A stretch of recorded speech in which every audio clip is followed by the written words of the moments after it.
Hey everybody, this is Captain Frugal reporting for duty, giving you my weekly comic book review. So sit back and enjoy. News about comic books, musical instruments, tech reviews, and video games with your host, Captain Frugal.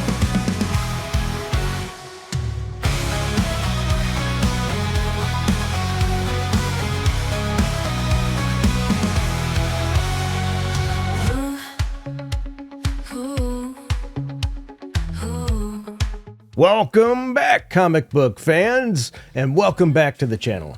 Every week, a flood of comics hits the shelves, and it can be tough to decide what to pick up. But don't worry, that's what I'm here for. We're about to dive in to this week's releases to crown one book the comic of the week. Will it be an epic superhero showdown, a mind-bending indie darling, or maybe a hilarious new series that everyone has been talking about? I've read a stack of them, and I've got some strong opinions. So stick around to the very end to see which comic earned the top spot and why you absolutely need to add it to your collection. Feel free to drop your own picks in the comments below. I'd love to see what you're reading. So, let's get into it. And don't forget to like and subscribe for more comic book reviews every week. Hello everybody, welcome to the weekly comic book review where we simulate being in a comic shop and having a nice discussion. With that said, what comic book will be the number one?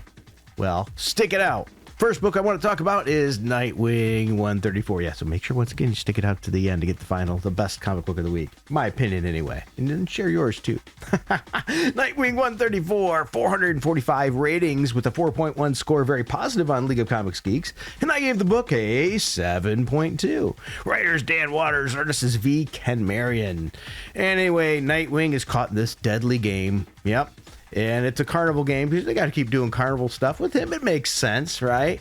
But this one's a little mystical and weird in that way. The art is really good in this issue, though, and we get a guest appearance from Martian Manhunter, which I think is pretty darn cool. So anyway, this Zanny wants to corrupt Nightwing, and he's pulled him into this weird realm. And I will say, too, Titan's Tower gets destroyed. Yeah. The bad thing about that is, well, unless you don't like the characters, Nightwing Prime is in it and suffering from, remember, he's almost killed. So, overall, there's this mystical battle going on, and they're destroying Bloodhaven. And will Nightwing be able to save it? Only time will tell. The reviews are pretty good on this. I see a lot of 4s and not a lot of variances, so there's not a whole lot really to talk about dissent there, so I'm going to move on to the next issue. The next book I want to talk about is Batman Superman, World's Finest, issue number 47. And I just hear all that noise in the background. Sorry about that, people. So anyway, this book had 318 ratings, 3.9 score on the League of Comics Geeks, and I gave the book a 7.2. Mark Waid is the writer. Man, everything is making noise right now. Penciler is Adrian Gutierrez, which I wasn't a real big fan of the art style of this. Well, anyway, we have that fusion with Batman and Superman together and Joker and Luthor fighting it off, and knowledge is being spread all over the place. What will the people do when they know who our heroes' identities are? Yeah, they know. They're finding all this out. How will their loved ones be in danger? Well, this doesn't actually last very long. They reversed this, so, we don't really get a lot of time with that. It was sort of interesting at one point, too, that Joker was having the people get dumber. So don't worry, people. AOC will be safe. They only made people dumber. Matter of fact, they'll make her look smarter in that regard. Our heroes must set things back. It was overall a decent issue. I gave the book 7.2, as I said. Nothing fantastic here. Looking at other reviews on League of Comics Geeks, this is a lot like the last one I said. A lot of just 4-star reviews. Not a lot of difference here, though here's a 3-star. Yeah, this arc wasn't for me. It didn't have the punch that others had. What I do rescue and enjoy a lot was Superman. I don't know why they say what I do rescue. Okay, whatever that's supposed to mean. They like how Superman was talking to Lois about his identity. Okay, and that's a good point, too. There was that in here. I think that's how I felt about it, too. It wasn't the best arc for me, but let's look at one that's a little bit different. This person gave it 4.5 stars and said, absolutely love this. Such a fantastic story, and the dynamic between Clark and Bruce is good. that moment with Lois is also phenomenal. It's just so exciting to read. And yes, so that's Superman and Lois having a conversation about her now knowing and being surprised that he didn't tell her and didn't give her that information with how close they were. And that was a really good point. What was your thoughts on that? Did you like that? Let me know in the comments below. The next issue I want to talk about is Hulk Smash Everything number 2. The 115 ratings, 3.8 score, mostly positive. I was a little lower than that, which I usually am in my ratings. I gave the book a score of a 7. The writer is Ryan North, artist of Vincerio Karate, which anybody knows my videos, I butcher all these, so I apologize with the names. Hulk Smashes, yeah, that's what this is. It's pretty dumbfounded, just Hulk smashing things kind of issues and beating stuff up.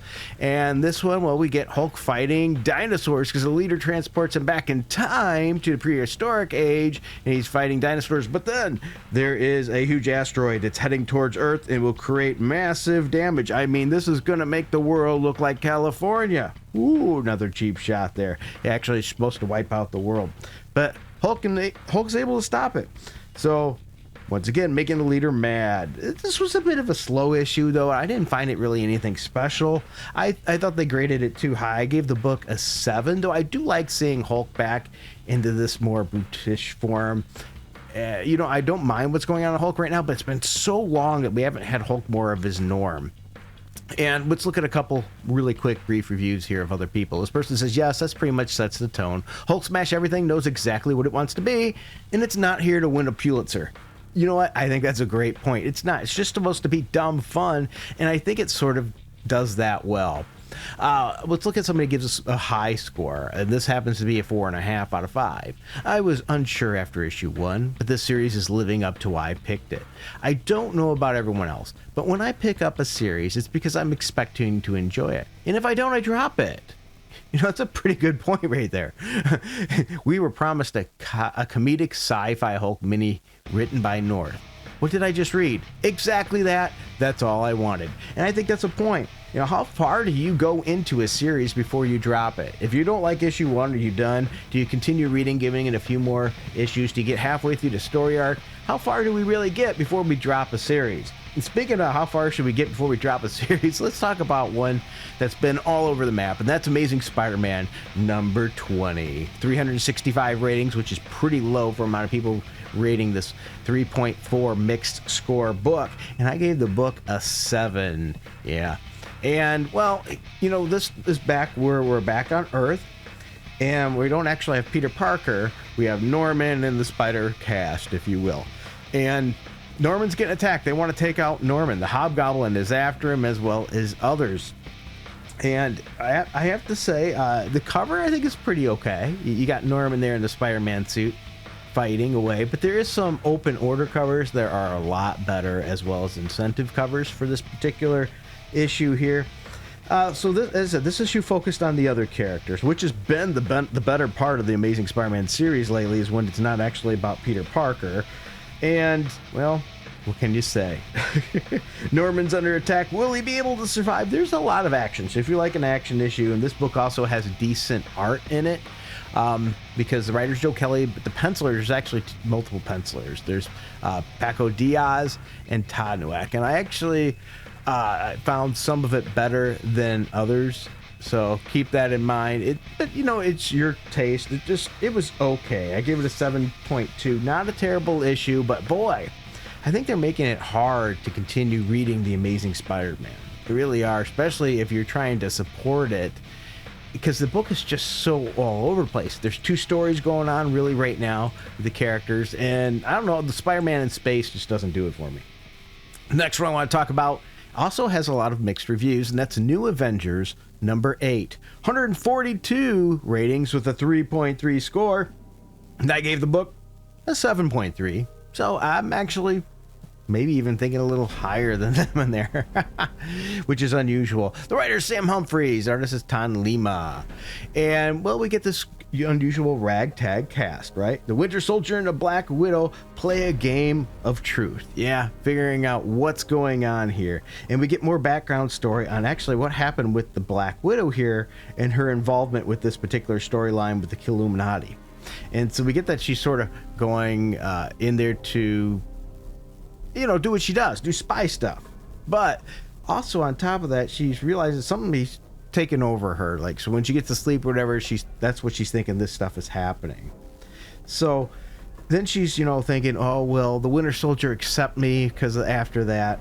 Now think about this. If you know the Winter Soldier, he was not been in control of himself for a long time, so he should know what she's going through and be able to embrace that and not have a problem. Also, an interesting spin here is Carnage is planning on betraying the team, which I don't know if I'm a big fan of that part in there. Overall, it's a decent issue. I didn't care for Carnage, though, betraying the team here in that regard. But looking at other people's reviews, there is a lot of different thoughts on this one. So let's check into some of these. This one is a 3-star, and I'll read some of that. The issue leaves me very torn, because on one hand, it's very important to unveil some of the mystery around what Nat's been tormenting, what's been tormenting Nat for a while. On the other hand, the writing is still a bit underwhelming. And at the end of the comic, I felt not much happened anyway. Or nothing that shocking. Yeah, okay, and that's fair enough. Another one's 4-star. This run continues to be so much fun. I love it dearly. The dynamic with Natasha and Bucky is really what sells this issue for me. We see just how much they love each other and what they mean for one another. Okay, let me see if I can find one. Here's another one, 2.5 stars. This is just crap. They didn't need to make Nat the sleeper agent. She's supposed to be the leader. I effing hate this run. I don't want Sam to kill her off or kick her off the team, because that would be crappy. And by the way, I'm editing certain profanities. Also, where's my Black Widow solo book? Okay, so they're not happy with it. Let's see here. Let's find another one here. This is a 4-star. Favorite issue of the run so far. Bucky Nat is actually written well for the first time. An issue with lots of stakes and good reveals. Okay. And let's look at one more to finish it off with a 2.5 star. A relatively fine issue that reveals the truth about Natasha. I believe it was well done, largely in part to the chemistry between Nat and Bucky during the interrogation scenes. Iron Apex, though, not a fan of his dialogue at all. What are your thoughts on this book? The next book steps up a notch in my opinion, and that's Captain America #6 with 714 ratings with a 4.0 score on League of Comics Geeks, which usually scores higher than I do here as well, but I want to bring up 714 ratings. That's good. That means probably a lot more people are reading this book. I gave the book a 7.7. So, when League of Comics Geeks gives something like an 8 and something, I'm usually in the mid-7s. So I grade harder than that. And anyway, we have writer Chip Zdarsky, artist Delio Diaz, and Frank Elipzar. And I will say right off the bat, this book could benefit from a better cover. The standard cover just doesn't do it. There are some open order covers that are much better than this. Nothing really too fantastic, though, to be honest with you. And a good cover is necessary to really sell a book. So we have Doom's Fall, and we have the Dungeons of Doom miniseries going on right now. This ties in with that. Okay, because with Doom gone, it creates a power vacuum of who's going to control that area, and even more so, what about his tech and the mystical artifacts and things that he has? It could be very, very powerful. And so we have like the military going for it. We have S.H.I.E.L.D. looking for it. So lots of different factors. Enemies going for it. So if you want to read Cap, though, this is the start of a new storyline. So this might be a good time to check it out if you've been waiting and on the fence of starting reading Cap. Steve does let his temper his temper get the best of him and ends up in jail. He gets in a bar fight because, well, it's Cap and he's standing up for what's right. S.H.I.E.L.D's back in business here, if you haven't caught on to that already, and Cap decides he's going to work with him. The issue and story ties with this Dungeons of Doom, so you might want to check out Dungeons of Doom. It'll make more sense. There's good art, interior art in here. I think the story is really interesting. If you have not been reading Cap and you've been thinking about it, I think this is the time to do it. And I'm looking, and there's not really a lot of variancy in the views. It's all really positive. So take that as you will. That still wasn't my number one book. What will be my number one book? What could possibly top that? Well, let's talk about a book that doesn't top it first, and that's Planet She-Hulk #3. I'm not bashing it. It had 188 ratings with a 3.8 mostly positive score, and I gave it a 7.3. It's just, okay. And with that said, we have, this is just, I'm not a big fan of off-world Hulks. That's what it is here. And the writer, Stephanie Phillips, I think, though, is doing a pretty good job of crafting this world to make me like it more. to understand this world and how it's different. And the artist Emilio Lacio is doing a pretty good job with this version of She-Hulk. And we have a power play here on Zakar. So this issue starts right off the bat fast with fighting, which is great. We have families and factions all fighting and betraying each other. There's deceit, there's murder. Jen gets in this to use her powers of being a lawyer. She's going to defend a person, and that's the twist at the end. The prosecutor is going to be Jack of Hearts, her ex-boyfriend, if you recall. So overall, I think this was a decent issue. It does have some much better open order covers than what the standard cover is. And so I'm looking at the reviews and they are a bit mixed. So let's start with a 3-star. No Cooter this week, which is a bit of a disappointment. Liasso does his best as a fill-in art, but his work feels a bit more generic. And I get that. It was not as impressive. So I'm fine with that. Let's look at a 4-star. I'm pleasantly surprised with the series so far, and I'm not a huge She-Hulk fan, so I didn't have very high expectations going into the series. That said, I'm happy to say this series is really fun. It's not blowing me away or anything, but I have just about enjoyed every issue so far. And let's look at this one that's a very high score, 4.5. Really appreciate it. This hasn't come out and said who did what. The multiple angles of betrayal and gamesmanship around everything keeps you on your toes. Still able to level a little levity while ramping it up to who done it. Yeah, and I think that's what it is. They're doing a pretty decent job of world building to make it better. If they didn't have that, I don't think this book would rate as high. And speaking of rating highly, are we ready for my book of the week? Ready? Now, just so you know, I didn't get to read every single comic book. I don't have that much time. But this one jumped out from me. And that's, you ready? Daredevil Punisher, The Devil's Trigger, number 3. 258 ratings with a 3.7 on League of Comics Geeks. I gave this book an 8. Yeah, an 8. So a little higher than the writers Jimmy Palamonte, artist Gabriel Guzman, as well as Tommaso Bianchi. Sorry about the name. Spurred by the power vacuum left by the absent Ganucci crime family, an unprecedented crime wave has flooded the streets of New York. Now, let's be honest, you know how Punisher handles that, right? Left to face the rising violence and vitriol, Daredevil and the Punisher will have to put aside their differences, they don't, to keep the criminals of New York from consuming it all together. Okay, first of all, this cover's an interesting cover. We've got Daredevil getting choked with his own Billy Club cable by the Punisher. It's an okay cover. There is some open order covers that I think look a little bit better than this, but this one I think still sells the book well, because I mean, you see a Punisher Daredevil fight and you're a Marvel fan, how can you not want to see this, right? Because Daredevil versus Punisher is always good. Frank's smart too. At one point the cops are there, so he throws grenades with the pins in them so they all run and disperse, but yet because he doesn't want to hurt the police. Well done. The FBI has undercover agents, and they are asking Daredevil, hey, can you get a word to Punisher? Don't be killing these guys. They're undercover, and he doesn't know that. So that's an interesting dynamic too. And the villains hiring some help to remove our heroes. They're going to supposedly get some more dangerous people.